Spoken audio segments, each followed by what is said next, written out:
Clear exam concept में आप सभी का स्वागत है। घटना चक्र पूर्वावलोकन मॉडर्न हिस्ट्री सीरीज में आगे की ओर बढ़ते हैं। इस वीडियो के माध्यम से 3 से 4 टॉपिक छोटे-छोटे कवर किए जाएंगे। आप जरूर इस वीडियो को देखें। आने वाले प्रतियोगिता परीक्षा बिहार एसएससी सीजीएल, बिहार दरोगा, एडीओ, एएसओ सभी के लिए इंपॉर्टेंट है फ्रेंड्स। वर्तमान समय में बिहार दरोगा प्रीवियस ईयर प्रैक्टिस सीरीज चल रहा है, जिसमें आप क्वेश्चन डायरेक्ट देख सकते हैं। घटना चक्र के सभी क्वेश्चन को उसमें डायरेक्ट डाला गया है, इसीलिए आप घटना चक्र पूर्वावलोकन को अच्छी तरीके से पढ़िए। आपका कॉन्सेप्ट भी क्लियर होगा, साथ में आप अच्छी तैयारी भी कर पाएंगे। चलिए टॉपिक की ओर बढ़ते हैं। पहला टॉपिक जो हमारा रहेगा द्वितीय विश्व युद्ध।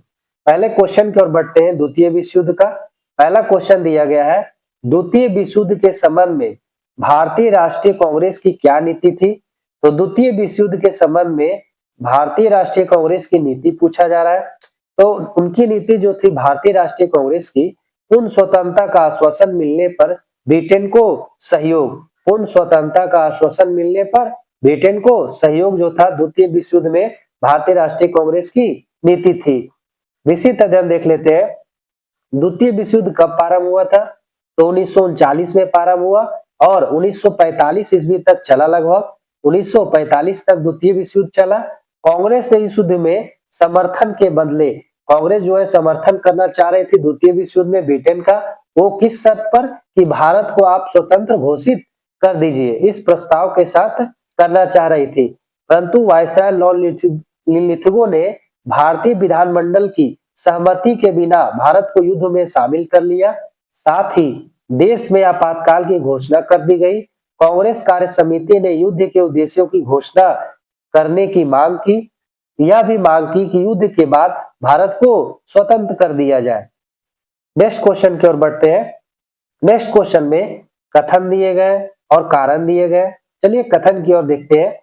द्वितीय विश्व युद्ध में भारतीय राष्ट्रीय कांग्रेस ने अंग्रेजों को सहयोग प्रदान किया था। बिल्कुल गलत दिया गया कथन फ्रेंड्स। द्वितीय विश्व युद्ध में भारतीय राष्ट्रीय कांग्रेस ने अंग्रेजों का सहयोग नहीं प्रदान किया था, क्योंकि उन्हें लॉर्ड लिथगो ने, जब इन्होंने कांग्रेस के द्वारा कहा गया कि वो द्वितीय विश्व युद्ध में तभी भाग लेंगे जब आप क्या करेंगे, भारत को पूर्ण स्वतंत्र घोषित कर देंगे। इस प्रकार पहला कथन गलत है। दूसरा कथन है कि उन्होंने जब भाग ही नहीं लिया तो क्योंकि उन्हें पूर्ण स्वराज प्राप्त होने की आशा थी, ये भी गलत हो गया। इस प्रकार दोनों कथन जो है असत्य दिए गए हैं। विस्तृत अध्ययन देख लेते हैं। द्वितीय विश्व युद्ध के दौरान कांग्रेस द्वारा स्वीकृत प्रस्ताव में पोलैंड पर नाजी हमले तथा नाजीवाद और फांसीवाद की वत्सरना की गई, लेकिन यह भी घोषित किया गया कि भारत किसी ऐसे युद्ध में शामिल नहीं हो सकता जो प्रकृष्टता लोकतांत्रिक स्वाधीनता की रक्षा के लिए लड़ा जा रहा हो, जबकि खुद को उसे स्वाधीनता से वंचित रखा जा रहा हो। इस प्रकार कथन और कारण दोनों क्या है? असत्य है। नेक्स्ट है कथन दिए गए इसमें भी और कारण दिए गए। देखते हैं कथन और कारण के बारे में। वर्ष 1939 में सभी प्रांतों में कांग्रेस मंत्रिमंडल ने एक त्यागपत्र दे दिया था। बिल्कुल कांग्रेस मंत्रिमंडल ने त्यागपत्र दे दिया था, क्योंकि द्वितीय विश्व युद्ध में जर्मनी के विरुद्ध भारत को घोषित कर दिया गया था वायसराय लॉर्ड लिथगो के द्वारा। इसलिए उन्होंने 1939 में कांग्रेस मंत्रिमंडल ने त्यागपत्र दे दिया था। कारण भी देख लेते हैं। कांग्रेस ने द्वितीय विश्व युद्ध के संदर्भ में वायसराय के जर्मनी के विरुद्ध युद्ध घोषित कर देने के निर्णय को स्वीकार नहीं किया था। बिल्कुल सही है। इसी कारण जो है उन्होंने क्या किया था, कांग्रेस ने त्यागपत्र दे दिया था। इस प्रकार ए भी सही है, आर भी सही है, और आर जो है सही व्याख्या ए का करता है। ऑप्शन इसका ए सही होगा। विस्तृत अध्ययन देख लेते हैं। लॉर्ड लिथगो ने 17 अक्टूबर 1939 को भारत को जर्मनी के विरुद्ध युद्धग्रस्त घोषित कर दिया। भारतीय विधानमंडल की सहमति के बिना युद्ध घोषित करने के कारण सभी प्रांतों में कांग्रेस मंत्रिमंडल ने त्यागपत्र दे दिया था। किसके कारण? कि बिना सहमति के विधानमंडल के लॉर्ड लिथगो ने क्या किया था, जर्मनी के विरुद्ध युद्ध घोषित कर दिया था, भारत को जर्मनी के विरुद्ध। नेक्स्ट है वर्ष 1940 में कांग्रेस मंत्रिमंडल ने 7 प्रांतों में त्यागपत्र दिया था। तो त्यागपत्र क्यों दिया था? ये कथन दिए गए, हमें बताना है कि कौन सा कथन सही है जिसके कारण कांग्रेस मंत्रिमंडल ने त्यागपत्र दिया था। तो पहला कथन है कांग्रेस 4 अन्य प्रांतों में मंत्रिमंडल नहीं बना पाई, ये तो बिल्कुल गलत है। इस प्रकार का कोई वाक्य नहीं हुआ था। कांग्रेस में वामपंथ के उदय से मंत्रिमंडल का कार्य कर सकना असंभव हो गया, ये भी बिल्कुल गलत है। उनके प्रांतों में बहुत अधिक सांप्रदायिक अशांति थी, ये भी बिल्कुल गलत है। जबकि 1940 में कांग्रेस मंत्रिमंडल ने 7 प्रांतों में त्यागपत्र इसलिए दे दिया था क्योंकि उन्होंने भारत को जर्मनी के विरुद्ध युद्ध घोषित कर दिया था विधानमंडल में बिना पारित या सहमति के। इसी कारण 1940 में कांग्रेस ने मंत्रिमंडल से त्यागपत्र दे दिया था। नेक्स्ट क्वेश्चन है द्वितीय विश्व युद्ध कब समाप्त हुआ था? तो द्वितीय विश्व युद्ध जो है 1 सितंबर 1940 ईस्वी से स्टार्ट हुआ। 1 सितंबर 1940 से समाप्त कब हुआ? तो 1945 ईस्वी में समाप्त हुआ था। इस प्रकार ऑप्शन इसका डी बिल्कुल सही होगा। किसके कारण हुआ था? तो जर्मनी के पोलैंड पर आक्रमण के साथ क्या हुआ था? प्रारंभ हो गया था जर्मनी के पोलैंड के साथ आक्रमण पर। नेक्स्ट है द्वितीय विश्व युद्ध के समय ब्रिटेन का प्रधानमंत्री कौन था? तो द्वितीय विश्व युद्ध के समय ब्रिटेन का प्रधानमंत्री जो है विंस्टन चर्चिल थे। ब्रिटेन के प्रधानमंत्री विंस्टन चर्चिल 2 बार बने हैं। एक बार उनका कार्यकाल 1940 से लेकर के 1945 तक था, दूसरा 1951 से लेकर के 1955 ईस्वी तक था। उस समय विंस्टन चर्चिल जो है क्या थे? ब्रिटेन के प्रधानमंत्री थे। और जो द्वितीय विश्व युद्ध हुआ था वो कब हुआ था? तो 1940 से लेकर 1945 के बीच हुआ था। इस प्रकार ऑप्शन इसका सी सही होगा। चलिए नेक्स्ट टॉपिक की ओर बढ़ते हैं। नेक्स्ट टॉपिक है पाकिस्तान की बाघ। बहुत ही छोटे छोटे टॉपिक है फ्रेंड्स, अब अच्छी तरह से रिवीजन करिए। अगर आप चैनल पर पहली बार आए विजिट कर रहे हैं तो सब्सक्राइब और बेल आइकन जरूर प्रेस कर दें ताकि नोटिफिकेशन आपको मिल सके। वीडियो को लाइक कर दें ताकि हमें मोटिवेशन मिल सके और भी वीडियो बनाने के लिए। चलिए पाकिस्तान की बाघ का पहला क्वेश्चन की ओर बढ़ते हैं। पहला क्वेश्चन है भारतीय मुसलमानों के पृथक राज्यों के लिए पाकिस्तान शब्द का प्रयोग सबसे पहले निम्न में से किसने किया था? तो पाकिस्तान शब्द का प्रयोग सबसे पहले जो है चौधरी रहमत अली और उनके मित्रों ने किया था। किसके द्वारा किया गया था पाकिस्तान शब्द का सबसे पहला प्रयोग? तो चौधरी रहमत अली और उनके मित्रों के द्वारा किया गया था। इसी तरह देख लेते हैं भारतीय मुसलमानों के लिए पृथक राज्य पाकिस्तान शब्द का प्रयोग जो है सर्वप्रथम कैम्ब्रिज विश्वविद्यालय के छात्र रहमत अली ने अपने पत्र जिसका शीर्षक था now or never are we to live or perish forever में प्रस्तुत किया था। इस पुस्तक में या शीर्षक के द्वारा जो है चौधरी रहमत अली ने पाकिस्तान शब्द का प्रयोग सर्वप्रथम किया था। नेक्स्ट है निम्नलिखित में से किसके द्वारा प्रथम बार पाकिस्तान शब्द का प्रयोग किया गया था? तो पाकिस्तान शब्द का प्रयोग जो है प्रथम बार वो चौधरी रहमत अली और उनके मित्रों के द्वारा किया गया था। इस प्रकार ऑप्शन इसका बी बिल्कुल सही होगा। नेक्स्ट क्वेश्चन है मुसलमानों के लिए पृथक राष्ट्र का विचार दिया था। तो मुसलमानों के लिए पृथक राष्ट्र का विचार जो है सर मोहम्मद इकबाल ने दिया था। सर मोहम्मद इकबाल ने मुसलमानों के लिए पृथक राष्ट्र का विचार दिया था। इसी तरह देखते हैं प्राय कवि और राजनीतिक चिंतक मोहम्मद इकबाल को मुसलमानों के लिए पृथक राष्ट्र के विचार का प्रवर्तक माना जाता है। सर्व इस्लाम की भावना से प्रेरित होकर इकबाल ने 1930 के अखिल भारतीय मुस्लिम लीग के इलाहाबाद अधिवेशन में कहा था यदि यह सिद्धांत स्वीकार कर लिया जाता है कि भारतीय मुसलमानों को अपने देश में अपनी संस्कृति और परंपराओं के पूर्ण और स्वतंत्र विकास का अधिकार है तो मेरी इच्छा यह होगी कि पंजाब उत्तर पश्चिम सीमा प्रांत सिंध व बलूचिस्तान को मिलाकर एक पृथक राज्य बना दिया जाए। किसे किसे पृथक राज्य बनाकर मिलाकर बनाया जाए? तो पंजाब को और उत्तर पश्चिम सीमा प्रांत को, सिंध को और बलूचिस्तान को मिलाकर एक पृथक राज्य बनाया जाए। ब्रिटिश साम्राज्य के अंदर तथा बाहर एक उत्तरी पश्चिमी भारतीय मुसलमान राज्य का गठन मुझे कम से कम उत्तर पश्चिमी सीमा भारत में मुसलमानों का अंतिम लक्ष्य प्रतीत होता है। चलिए नेक्स्ट क्वेश्चन की ओर बढ़ते हैं।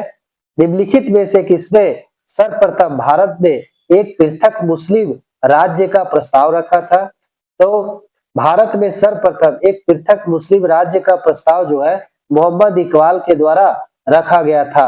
मोहम्मद इकबाल के द्वारा रखा गया था भारत में एक पृथक मुस्लिम राज्य का प्रस्ताव। इसी तरह देखते हैं वर्ष 1930 में मुस्लिम लीग के इलाहाबाद अधिवेशन में अध्यक्षीय भाषण में मोहम्मद इकबाल ने सर्वप्रथम एक पृथक मुस्लिम राज्य का प्रस्ताव रखा था। किसके द्वारा रखा गया था? तो मोहम्मद इकबाल के द्वारा 1930 में रखा गया था। नेक्स्ट है पाकिस्तान के अलग राज्य आंदोलन का नेतृत्व किसने किया था? तो पाकिस्तान के अलग राज्य आंदोलन का नेतृत्व जो है वह मोहम्मद अली जिन्ना के द्वारा किया गया था। मोहम्मद अली जिन्ना के द्वारा पाकिस्तान के अलग राज्य आंदोलन का नेतृत्व किया गया था। इसी तरह देखते हैं 22 से 24 मार्च 1940 को मुस्लिम लीग का अधिवेशन लाहौर में हुआ। इसकी अध्यक्षता मोहम्मद अली जिन्ना ने किया था। इस अधिवेशन में भारत से एक अलग मुस्लिम राष्ट्र पाकिस्तान की मांग की गई। जिन्ना ने अधिवेशन में भाषण देते हुए कहा था कि वे अलग मुस्लिम राष्ट्र के अतिरिक्त और कुछ स्वीकार नहीं करेंगे। किसके द्वारा कहा गया था? तो मोहम्मद अली जिन्ना के द्वारा कहा गया था। नेक्स्ट है निम्नलिखित में से किसने मोहम्मद अली जिन्ना को हिंदू मुस्लिम एकता का दूत कहा था? तो सरोजिनी नायडू के द्वारा मोहम्मद अली जिन्ना को हिंदू मुस्लिम एकता का दूत कहा गया था। किसके द्वारा? तो सरोजिनी नायडू के द्वारा। इसी तरह देखते हैं वर्ष 1919 में पार्लियामेंट सेलेक्ट कमेटी के सामने जब जिन्ना गवाही दे रहे थे तो उसमें पूछा गया था कि क्या आप सचमुच भारतीय राष्ट्रवादी की हैसियत से बोल रहे हैं? उसके उत्तर में मोहम्मद अली जिन्ना ने कहा था, उत्तर में उन्होंने दृढ़ता के साथ कहा था, हाँ मैं भारतीय राष्ट्रवादी की हैसियत से बोल रहा हूँ। उसके बाद मेजर अक्सर बख्शी गौर ने पूछा, अर्थात आप राजनीतिक जीवन में मुसलमान और हिंदू के बीच में भेदभाव को जल्द से जल्द दूर करना चाहते हैं? इसके उत्तर में किसके द्वारा? मोहम्मद अली जिन्ना के द्वारा कहा गया, हाँ मुझे सबसे ज्यादा खुशी होगी जब वह दिन आएगा इन्हीं राष्ट्रवादी विचारों और मुस्लिम लीग एवं कांग्रेस के मध्य समझौता कराने में मोहम्मद अली जिन्ना की महत्वपूर्ण भूमिका के कारण सरोजिनी नायडू ने मोहम्मद अली जिन्ना को हिंदू मुस्लिम एकता का दूत कहा है। नेक्स्ट है कथन के बारे में दिया गया। ये कथन किसका है? कथन है नेहरू एक राष्ट्रभक्त है जबकि जिन्ना एक राजनीतिज्ञ है। यह वक्तव्य जो है दिया गया था तो सर मोहम्मद इकबाल के द्वारा दिया गया था। क्या कथन था? नेहरू एक राष्ट्रवाद है जबकि जिन्ना एक राजनीतिज्ञ है। यह किसके द्वारा कहा गया? सर मोहम्मद अली जिन्ना के द्वारा कहा गया था, सर मोहम्मद इकबाल के द्वारा कहा गया था। इसी तरह देख लेते हैं देश के प्रथम प्रधानमंत्री कौन थे? तो जवाहरलाल नेहरू थे। उन्होंने अपनी पुस्तक द डिस्कवरी ऑफ इंडिया के पृष्ठ संख्या 352 में उल्लेख किया है कि मोहम्मद इकबाल ने उनसे मुलाकात के दौरान कहा था कि आप नेहरू एक राष्ट्रभक्त है जबकि जिन्ना एक राजनीतिज्ञ है। नेक्स्ट है निम्नलिखित में से कौन एक कथन मोहम्मद अली जिन्ना के विषय में सही नहीं है? तो मोहम्मद अली जिन्ना के विषय में कौन सा कथन सही नहीं है हमें पहचानना है। तो पहला कथन है वे दो राष्ट्र के सिद्धांत के समर्थक थे। बिल्कुल, मोहम्मद अली जिन्ना दो राष्ट्र सिद्धांत के समर्थक थे। दूसरा कथन है उन्होंने 1940 के मुस्लिम लीग के लाहौर के वार्षिक अधिवेशन की अध्यक्षता किया था। बिल्कुल 1940 में लाहौर में मुस्लिम लीग के वार्षिक अधिवेशन की अध्यक्षता मोहम्मद अली जिन्ना के द्वारा किया गया था। इस प्रकार दूसरा कथन भी सही है। तीसरा कथन दिया गया मोहम्मद अली जिन्ना के बारे में, असहयोग आंदोलन में उन्होंने भाग नहीं लिया था। बिल्कुल असहयोग आंदोलन में मोहम्मद अली जिन्ना ने भाग नहीं लिया था। ये भी कथन बिल्कुल सही है। इस चौथा कथन है वे सदैव जो है डायरी रखते थे। बिल्कुल नहीं, मोहम्मद अली जिन्ना सदैव डायरी नहीं रखते थे। इस प्रकार गलत कथन का हमें चयन करना था। चौथा कथन जो है गलत है, मोहम्मद अली जिन्ना के बारे में वे डायरी नहीं रखते थे। इसी तरह देख लेते हैं जिन्ना द्विराष्ट्र के समर्थक थे। बिल्कुल 22 से 24 मार्च 1940 के मध्य मुस्लिम लीग के लाहौर अधिवेशन की अध्यक्षता करते हुए मोहम्मद अली जिन्ना ने भारत से अलग मुस्लिम राष्ट्र पाकिस्तान की मांग की। पाकिस्तान प्रस्ताव की रूपरेखा तैयार करने में सर सिकंदर हयात खां, फजलुल हक एवं खलीजुम्मा का काफी हाथ था। इस प्रकार मोहम्मद अली जिन्ना असहयोग आंदोलन में सहमत नहीं थे, ना उन्होंने भाग लिया था, उन्होंने इसमें भाग नहीं लिया था, ना ही वे क्या करते थे, डायरी रखते थे अपने पास।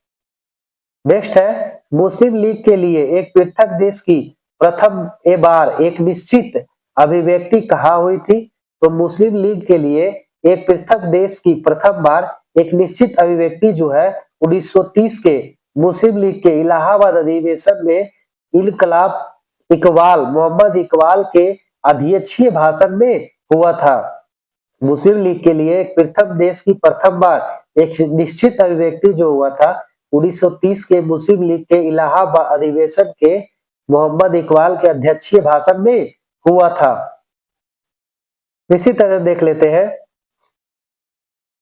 इसी तरह मुस्लिमों के लिए पृथक देश की प्रथम बार एक निश्चित अभिव्यक्ति जो है 1930 ईस्वी में किया गया था और मुस्लिम लीग के इलाहाबाद अधिवेशन में किया गया था। उस समय अध्यक्ष भाषण कौन दे रहे थे? तो मोहम्मद इकबाल के द्वारा किया गया था। इस स्रोत जो है कहां से लिया गया? तो R C Majumdar the history and culture of the Indian people's struggle for freedom के पृष्ठ संख्या 613 से लिया गया। जबकि कैम्ब्रिज विश्वविद्यालय के एक छात्र चौधरी रहमत अली ने 1933 में पाकिस्तान शब्द का सर्वप्रथम प्रयोग कहां पर किया था?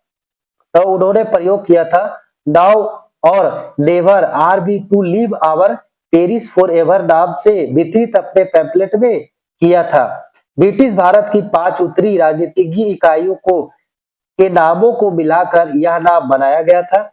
ये इकाइयां कौन कौन थी? जो पाकिस्तान शब्द आया है वो किसे किसे मिलाकर किया गया था? तो पंजाब को, नॉर्थ वेस्ट फ्रंटियर प्रोविंस या अफगान प्रोविंस को, कश्मीर को, सिंध को और बलूचिस्तान को मिलाकर पाकिस्तान कहा गया था। जबकि 22 से 24 मार्च के मध्य लाहौर में हुए मुस्लिम लीग के अधिवेशन में एक स्वतंत्र और संप्रभु राज्य के रूप में औपचारिक रूप से पाकिस्तान की मांग किया गया था। नेक्स्ट है, नाउ और नेवर पैम्पलेट किसने लिखा है? तो नाउ और नेवर पैम्पलेट जो है वह किसके द्वारा लिखा गया है? तो चौधरी रहमत अली के द्वारा लिखा गया है नाउ और नेवर पैम्पलेट। इसी में उन्होंने पाकिस्तान शब्द का सर्वप्रथम प्रयोग किया गया था 1933 ईस्वी में। कब किया था सर्वप्रथम प्रयोग? 1933 ईस्वी में किया था। नेक्स्ट है, मुस्लिम लीग के द्वारा पाकिस्तान की स्थापना की मांग करने वाला प्रस्ताव पारित किया गया वर्ष कौन सा है? तो मुस्लिम लीग के द्वारा पाकिस्तान की स्थापना की मांग करने वाला प्रस्ताव पारित जो है 1940 ईस्वी में किया गया था। विशिष्ट अध्ययन देखते हैं। 23 मार्च 1940 को मुस्लिम लीग के लाहौर अधिवेशन में प्रसिद्ध पाकिस्तान प्रस्ताव पारित किया गया, जिसका आधार यह था कि ऐसा कोई संविधान मुस्लिमों को स्वीकार्य नहीं होगा जिसमें भारत के पूर्व और पश्चिम के में मुस्लिम बहुल क्षेत्रों का एक स्वतंत्र और सार्वभौम राज्य के रूप में स्वीकार न किया गया हो। नेक्स्ट है, मुस्लिम लीग के द्वारा पाकिस्तान का प्रस्ताव पारित किया गया था। तो मुस्लिम लीग के द्वारा पाकिस्तान का प्रस्ताव जो है मार्च 1940 ईस्वी में पारित किया गया था। कब किया गया था पाकिस्तान का प्रस्ताव पारित? तो मार्च 1940 ईस्वी में। नेक्स्ट है, वर्ष 1940 में मुस्लिम लीग के अधिवेशन में पाकिस्तान के सृजन का प्रस्ताव किसने रखा था? तो वर्ष 1940 में मुस्लिम लीग के अधिवेशन में पाकिस्तान के सृजन का प्रस्ताव जो है वह खली कुजमा के द्वारा रखा गया था। खली कुजमा के द्वारा रखा गया था। इसी तरह देखते हैं, 23 मार्च 1940 को मुस्लिम लीग के वार्षिक अधिवेशन में प्रसिद्ध लाहौर प्रस्ताव, पाकिस्तान प्रस्ताव जो पास किया गया था, जिसके तहत भारत का विभाजन एक पृथक मुस्लिम राष्ट्र पाकिस्तान की मांग के लिए किया गया था। इस प्रस्ताव को फजलुल हक ने प्रस्तुत किया था और खली कुजमा ने इसका अनुमोदन किया था। इसकी रूपरेखा तैयार करने में सर सिकंदर ने हयात खां, फजलुल हक और खली कुजमा की विशेष भूमिका रही है। ये क्वेश्चन जो है फ्रेंड्स बहुत बार रिपीट हुआ है वनडे एग्जामों में, आप जरूर ध्यान रखिए। पाकिस्तान शब्द किसके द्वारा गया, कौन कौन सा प्रांत मिला करके पाकिस्तान बना है, किस अधिवेशन में ये प्रस्ताव पास किया गया मुस्लिम लीग के। इस प्रकार के जो क्वेश्चन है वन लाइनर के फॉर्म में दिए जा सकते हैं, इसीलिए घटनाचक्र पूर्वावलोकन बहुत ही इंपॉर्टेंट है। बिहार दरोगा के जितने भी क्वेश्चन है आप मिलाकर देखिए, सभी क्वेश्चन जो है घटनाचक्र पूर्वावलोकन से ही पूछे गए हैं। चलिए नेक्स्ट है, पाकिस्तान प्रस्ताव की रूपरेखा किसने तैयार किया था। तो पाकिस्तान प्रस्ताव की रूपरेखा जो है वह सिकंदर हयात खां के द्वारा तैयार किया गया था। किसके द्वारा, पाकिस्तान प्रस्ताव की रूपरेखा सिकंदर हयात खां के द्वारा। नेक्स्ट है, मुस्लिम लीग का वार्षिक अधिवेशन जिसमें जिन्ना के दो राष्ट्र के सिद्धांत को मान्यता दिया गया था, हुआ था। तो कब हुआ था, लाहौर में हुआ था। मुस्लिम लीग का एक वार्षिक अधिवेशन जिसमें जिन्ना के दो राष्ट्र के सिद्धांत को मान्यता दिया गया था, तो लाहौर में हुआ था और 1940 ईस्वी में हुआ था। इसी तरह देखते हैं, मार्च 1940 में लाहौर में आयोजित मुस्लिम लीग के वार्षिक अधिवेशन में जिन्ना के द्वारा द्विराष्ट्र सिद्धांत को मान्यता दिया गया था। इससे संबंधित प्रस्ताव प्रारूप जो है सिकंदर हयात खां ने तैयार किया था और उसे फजलुल हक ने 23 मार्च 1940 को प्रस्तुत किया था। नेक्स्ट है, मुस्लिम लीग ने भारत के विभाजन की मांग का प्रस्ताव अपने किस अधिवेशन में किया था। तो मुस्लिम लीग ने भारत के विभाजन की मांग का प्रस्ताव जो है अपने लाहौर अधिवेशन 1940 ईस्वी में किया था। अभी हमने रिवीजन किया है, दोबारा ये क्वेश्चन पूछा गया था उत्तराखंड पीसीएस प्री में, इसीलिए सब क्वेश्चन जो दिए गए सभी जो है सभी रिपीट क्वेश्चन दिए जाते हैं, बहुत सारे अलग अलग तरीके से पूछे जाते हैं, जिससे आपको रिवीजन जो है बार बार होगा और क्वेश्चन याद हो जाएंगे। नेक्स्ट है, वह कौन सी तिथि थी जब मुस्लिम लीग ने पाकिस्तान दिवस मनाया था। तो वह तिथि जो है 23 मार्च 1943 था, जब पाकिस्तान दिवस के रूप में मुस्लिम लीग ने मनाया था। तो मुस्लिम लीग ने पाकिस्तान दिवस कब मनाया, 23 मार्च 1943 को। इसी तरह देखते हैं, 22 से 24 मार्च 1940 को मुस्लिम लीग के लाहौर अधिवेशन में यह प्रस्ताव पारित किया गया था। इसकी अध्यक्षता मोहम्मद अली जिन्ना ने किया था। 23 मार्च 1940 को इस अधिवेशन में भारत से एक अलग मुस्लिम राष्ट्र पाकिस्तान की मांग करते हुए प्रस्ताव जो है पारित किया गया था। इसी तिथि की स्मृति में 23 मार्च 1943 को मुस्लिम लीग के द्वारा पाकिस्तान दिवस मनाया गया था। बहुत सारे एग्जाम में पूछा गया पाकिस्तान दिवस कब मनाया गया था, तो 23 मार्च 1943 को। नेक्स्ट है, मुस्लिम लीग के लाहौर अधिवेशन 1940 की अध्यक्षता किसने किया था। अभी हमने पढ़ा है कि मोहम्मद अली जिन्ना के द्वारा मुस्लिम लीग के लाहौर अधिवेशन की अध्यक्षता किया गया था। किसके द्वारा, तो मुस्लिम लीग के द्वारा मोहम्मद अली जिन्ना के द्वारा 1940 में लाहौर अधिवेशन की अध्यक्षता किया गया था। आगे बढ़ते हैं। इस प्रकार फ्रेंड्स पाकिस्तान की मांग टॉपिक जो है समाप्त हो गया है। अब नेक्स्ट टॉपिक की ओर बढ़ते हैं। अगर आप चैनल पर पहली बार आए हैं तो सब्सक्राइब और बेल आइकन जरूर प्रेस कर दें ताकि नोटिफिकेशन आपको मिल सके, और वीडियो को लाइक जरूर करें फ्रेंड्स, इससे हमें मोटिवेशन मिलता है और वीडियो बनाने के लिए। बहुत ही अच्छी बुक है फ्रेंड्स, आप वीडियो के माध्यम से इसे अच्छी तरीका से आप रिवीजन इसका कर सकते हैं विस्तृत अध्ययन के साथ। नेक्स्ट टॉपिक हमारा क्या है, तो नेक्स्ट टॉपिक है व्यक्तिगत सत्याग्रह 1940 ईस्वी। चलिए क्वेश्चन की ओर बढ़ते हैं। व्यक्तिगत सत्याग्रह 1940 का पहला क्वेश्चन दिया गया है, महात्मा गांधी द्वारा व्यक्तिगत सत्याग्रह आंदोलन के लिए प्रथम सत्याग्रही कौन चुना गया था। तो महात्मा गांधी के द्वारा व्यक्तिगत सत्याग्रह आंदोलन के लिए प्रथम सत्याग्रही जो है वह कौन चुना गया था, तो विनोबा भावे को चुना गया था। महात्मा गांधी के द्वारा व्यक्तिगत सत्याग्रह के लिए प्रथम सत्याग्रही जो है विनोबा भावे को चुना गया था। इसी तरह देख लेते हैं, अगस्त प्रस्ताव को पूरी तरह स्वीकार करते हुए कांग्रेस ने गांधी जी के नेतृत्व में व्यक्तिगत सत्याग्रह शुरू किया था। यह सत्याग्रह ब्रिटिश सरकार की भारत नीति के प्रति नैतिक विरोध की प्रतीकात्मक अभिव्यक्ति थी। व्यक्तिगत सत्याग्रह की शुरुआत कब किया गया था, तो 17 अक्टूबर 1940 को। अब विनोबा भावे जो है प्रथम सत्याग्रही थे, पंडित जवाहरलाल नेहरू दूसरे थे और ब्रह्मदत्त तीसरे सत्याग्रही थे। फ्रेंड्स बहुत सारे एग्जामों में पूछा गया है कि विनोबा भावे प्रथम सत्याग्रही थे, दूसरा कौन था, पंडित जवाहरलाल नेहरू, तीसरा कौन था, तो ब्रह्मदत्त तीसरे सत्याग्रही थे। नेक्स्ट है महात्मा गांधी द्वारा वर्ष 1940 में प्रारंभ किए गए व्यक्तिगत सत्याग्रह के तीसरे सत्याग्रही कौन थे। अभी हमने बताया कि क्वेश्चन को अलग अलग तरीके से पूछा जाता है, आप सभी सत्याग्रही को याद रखिए। तो इसमें तीसरा पूछा गया, तो ब्रह्मदत्त जो थे तीसरे थे, प्रथम कौन थे, तो विनोबा भावे, दूसरे कौन थे, जवाहरलाल नेहरू। चलिए नेक्स्ट है व्यक्तिगत सत्याग्रह आंदोलन के प्रधान सत्याग्रही कौन थे।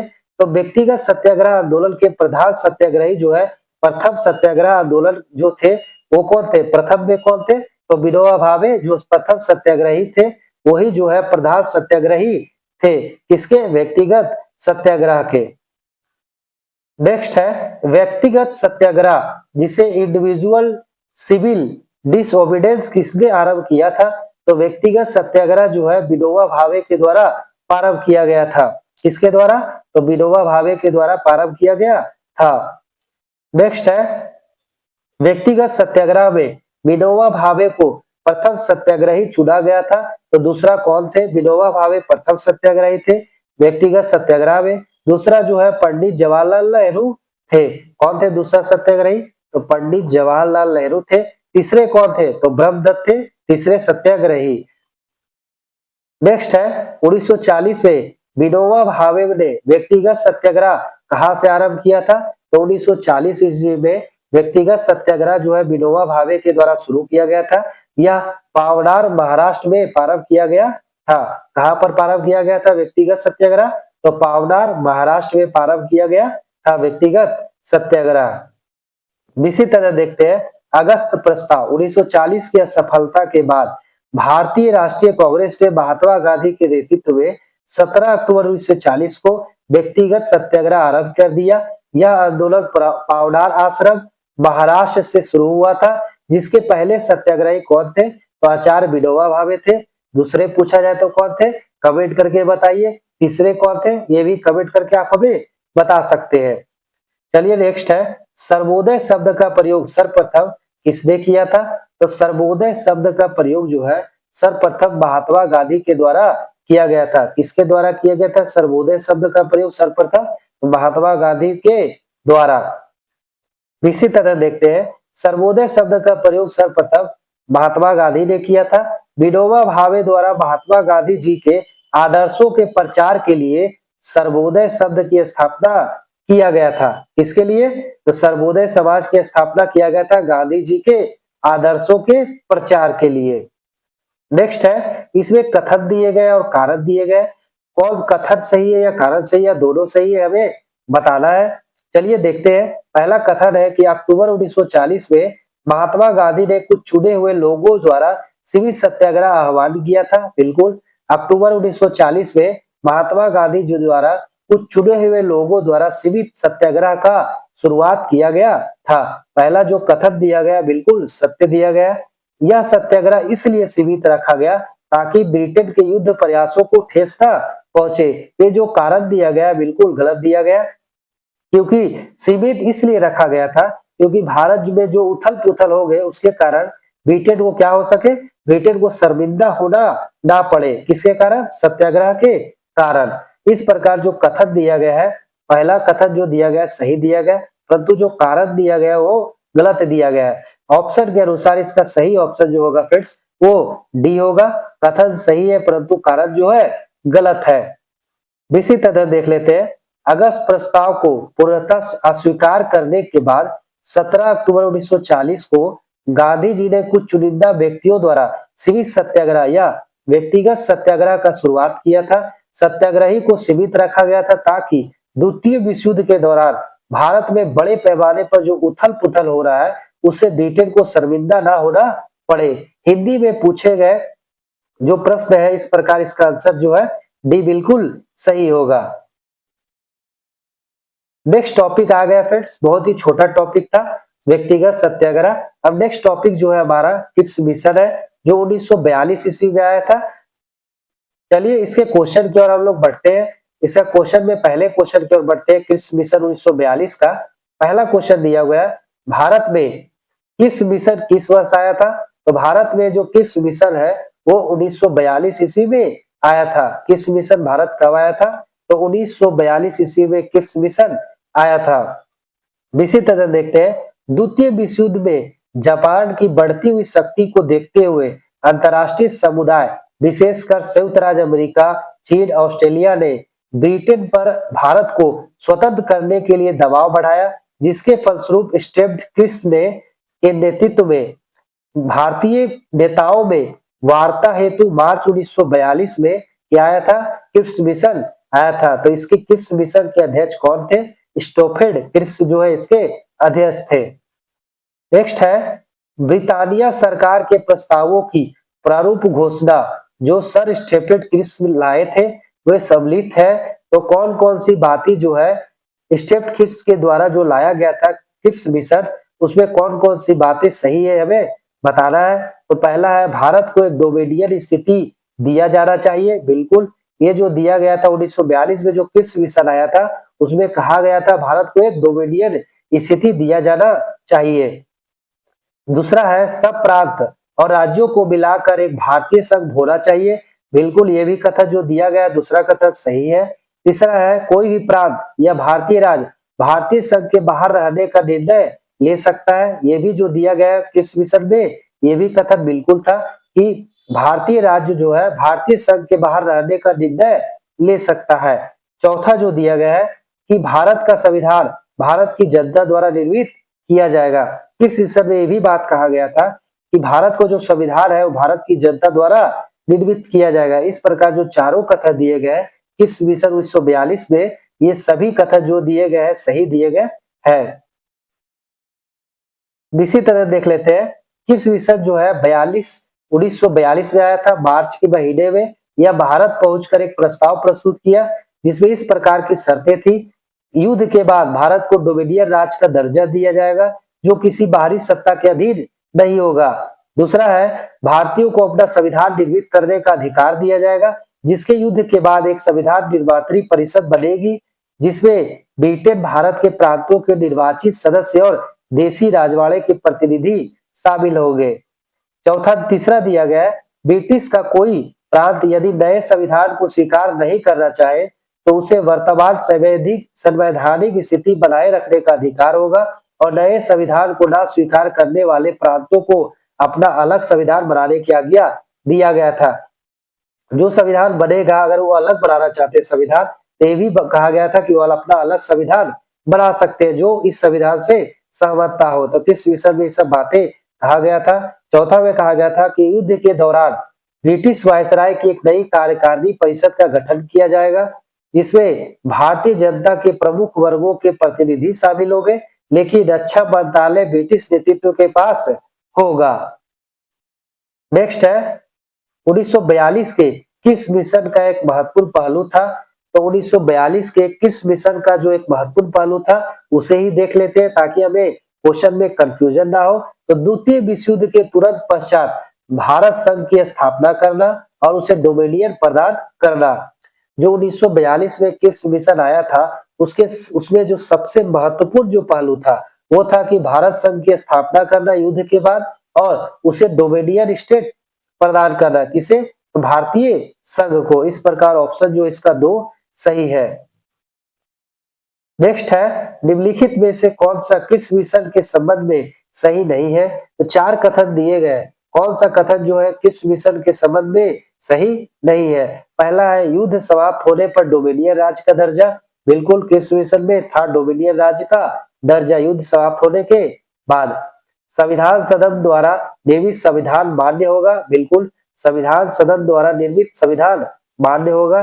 तीसरा है नई कार्य परिषद की नियुक्ति जिसमें हिंदू एवं मुस्लिमों का समान प्रतिनिधित्व होगा। ये जो कथन दिया गया है तीसरा ये बिल्कुल गलत है। नई कार्य परिषद की नियुक्ति नहीं हुआ था जिसमें हिंदू मुस्लिम का समान प्रतिनिधित्व होगा। इस प्रकार की बात नहीं कहा गया था क्रिप्स मिशन के संबंध में। तो इस प्रकार हमसे पूछा जा रहा है क्रिप्स मिशन के संबंध में कौन सा सही नहीं है। तो ऑप्शन जो है सी बिल्कुल सही है। चौथा दिया गया है कोई भी सूबा भारतीय संघ से बाहर रह सकता है। ये भी बिल्कुल सही है। क्रिप्स मिशन 1942 में कहा गया था कि कोई भी सूबा जो है भारतीय संघ से अलग रह सकता है और अपना संविधान का निर्माण कर सकता है। इस प्रकार इसका सी आंसर सही होगा, क्योंकि हमें गलत कथन का चयन करना था।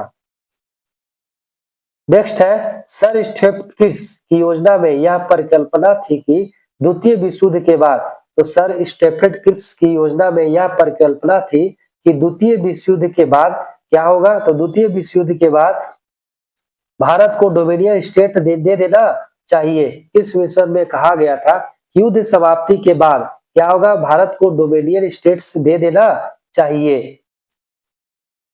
नेक्स्ट है, किसकी दृष्टि में क्रिप्स प्रस्ताव एक टूटते हुए बैंक के नाम का एक उत्तरदायित्व चेक था, तो यह महात्मा गांधी के द्वारा कहा गया था कि क्रिप्स प्रस्ताव एक टूटते हुए बैंक के नाम एक उत्तरदायित्व चेक है। बहुत ही इंपॉर्टेंट है ये जो कथन जो बोला गया था महात्मा गांधी के द्वारा, बहुत सारे एग्जामों में पूछा गया। यहाँ पर 44वीं बीपीएससी प्री में पूछा गया है, दिया गया है फ्रेंड्स, लेकिन बिहार दरोगा, बिहार एसएससी सीजीएल में भी सब क्वेश्चन जो है पूछे गए, सेम टू सेम क्वेश्चन वहां पूछे गए। इसी तरह देख लेते हैं, रंगून या यांगून पर जापानी सेनाओं का अधिकार हो जाने पर संयुक्त राज्य अमेरिका ने दबाव में ब्रिटिश सरकार ने ब्रिटिश मंत्रिमंडल के एक सदस्य सर स्टेफर्ड क्रिप्स को भारत भेजने का निर्णय लिया, ताकि भारतीय नेताओं के साथ बातचीत करके कोई समाधान ढूंढा या द्वितीय विश्व युद्ध में उपजी विषम परिस्थितियों में भारतीय समर्थन हासिल करने के लिए जो जा सके। क्रिप्स मिशन में 30 सप्ताह रहे, जैसे मार्च अप्रैल 1942, और भारतीय नेताओं के साथ विचार विमर्श करके उन्होंने प्रारूप के घोषणा के रूप में अपने प्रस्ताव की घोषणा किया था। यानी 3 सप्ताह तक जो है क्रिप्स मिशन भारत में रहा था और बात विचार किया भारत के नेताओं के साथ और अपना प्रारूप तैयार किया। महात्मा गांधी ने इसे टूटते हुए बैंक के नाम एक उत्तर तिथीय चेक की संज्ञा दिया है। नेक्स्ट है, निम्नलिखित कथनों पर हमें विचार करना है और हमें बताना है कि कौन सा कथन इसमें सही है। तो पहला बोला जा रहा है, क्रिप्स प्रस्ताव में प्रावधान सम्मिलित है। कौन कौन सा प्रावधान जो क्रिप्स मिशन में सम्मिलित था, तो भारत की पूर्ण स्वतंत्रता के लिए बिल्कुल नहीं, पहला ये कथन जो है गलत है। भारत को पूर्ण स्वतंत्र नहीं करना था, बल्कि डोमिनियन स्टेट्स का दर्जा देना था। डोमिनियन स्टेट्स में होता है अधिराज्य का दर्जा देना था। इस प्रकार पहला कथन ही गलत है। दूसरा है, संविधान निर्मात्री निकाय की रचना करना, बिल्कुल क्रिप्स मिशन में दिया गया था, प्रस्ताव में था कि संविधान निर्मात्री निकाय की रचना किया जाएगा, ये भारत की जनता के द्वारा ही किया जा सकता है। इस प्रकार इसमें कथन 2 जो है सिर्फ सही है और कथन 1 जो है गलत है। इसी तरह देख लेते हैं, क्रिप्स मिशन के तहत युद्ध के पश्चात भारत को डोमिनियन अधिराज्य का दर्जा दिए जाने का प्रस्ताव किया गया था। क्रिप्स मिशन ने संविधान निर्मात्री निकाय की रचना के लिए भी प्रस्ताव पारित किया था। यह संस्था भविष्य में ब्रिटिश राष्ट्रमंडल से पृथक होने अर्थात भारत की पूर्ण स्वतंत्रता के लिए प्रस्ताव कर सकती थी। इस प्रकार जो है कथन केवल 2 सही है। नेक्स्ट है, निम्नलिखित प्रधानमंत्रियों में से किसने भारत में क्रिप्स मिशन भेजा था, तो विंस्टन चर्चिल के द्वारा भारत में क्रिप्स मिशन भेजा गया था। इनका कार्यकाल जो था प्रधानमंत्री के रूप में 1940 से लेकर 45 ईस्वी तक इनका पहला कार्यकाल था। दूसरा कार्यकाल 1951 से लेकर 55 ईस्वी तक इनका दूसरा कार्यकाल था। इसी तरह देख लेते हैं, द्वितीय विश्व युद्ध में भारत की भागीदारी और मदद मांगने के लिए मार्च 1942 में ब्रिटेन के प्रधानमंत्री विंस्टन चर्चिल की सरकार में मंत्री सर स्टेफर्ड क्रिप्स के नेतृत्व में क्रिप्स मिशन भारत आया था। नेक्स्ट है, निम्नलिखित में से कौन क्रिप्स मिशन के साथ कांग्रेस के आधिकारिक वार्ताकार थे, तो क्रिप्स मिशन के साथ कांग्रेस के आधिकारिक वार्ताकार जो है पंडित जवाहरलाल नेहरू और मौलाना आजाद थे। पंडित जवाहरलाल नेहरू और मौलाना आजाद जो है कांग्रेस के आधिकारिक वार्ताकार थे क्रिप्स मिशन के साथ। इसी तरह देख लेते हैं, इसी तरह में सेम कहा गया कि कांग्रेस के आधिकारिक वार्ताकार कौन थे, पंडित जवाहरलाल नेहरू और मौलाना आजाद। नेक्स्ट है, निम्नलिखित में से किसने गांधी जी के आंदोलनों को राजनीतिक फिरौती कहा है, तो गांधी जी के आंदोलनों को राजनीतिक फिरौती जो है या लॉर्ड लिलिथुओ के द्वारा कहा गया था। लॉर्ड लिटिगो के द्वारा गांधी जी के जो आंदोलन थे उन्हें राजनीतिक फिरौती कहा है। इसी तरह देख लेते हैं लॉर्ड लिटिगो ने भारतीय गांधी जी के आंदोलनों को राजनीतिक फिरौती कहा है। उस समय वे भारत के वायसराय थे। वायसराय और गवर्नर जनरल लॉर्ड लिटिगो का कार्यकाल जो है भारत में सबसे लंबा था। इनका कार्यकाल जो है भारत में 1936 से लेकर 1943 तक रहा। भारत छोड़ो आंदोलन इन्हीं के कार्यकाल में महात्मा गांधी जी द्वारा चलाया गया था। फ्रेंड्स, इस प्रकार 4 टॉपिक जो थे छोटे छोटे समाप्त किए गए। तो कौन कौन से टॉपिक समाप्त किए गए फ्रेंड्स? पहला टॉपिक जो था द्वितीय विश्व युद्ध था। दूसरा टॉपिक जो समाप्त किया गया पाकिस्तान की मांग, और तीसरा व्यक्तिगत सत्याग्रह। चौथा टॉपिक जो है क्रिप्स मिशन 1942 ईस्वी। फ्रेंड्स, आप इसे अच्छी तरीका से रिवीजन करिए क्योंकि बहुत ही इंपॉर्टेंट टॉपिक है। छोटे छोटे टॉपिक है परंतु इससे क्वेश्चन डायरेक्ट मिलते हैं एग्जामों में। अगर आप चैनल पर पहली बार आ रहे हैं फ्रेंड्स तो सब्सक्राइब और बेल आइकन जरूर प्रेस कर दें ताकि नोटिफिकेशन आपको मिल सके। फ्रेंड्स, घटनाचक्र पूर्वावलोकन जो है सभी एग्जामों में पूछे जाते हैं, इससे क्वेश्चन डायरेक्ट। मॉडर्न हिस्ट्री का पार्ट तो ऐसे भी सभी एग्जामों में बहुत ज्यादा इंपॉर्टेंट हो गया, इसीलिए आप जरूर इसे रिवीजन करें। कम से कम 2 बार 3 बार रिवीजन जरूर करें। पहली बार आप जब देखें इस वीडियो को तो नॉर्मल स्पीड में देखें, उसके बाद 1.4 या 5 में जरूर देखें। फ्रेंड्स, धन्यवाद।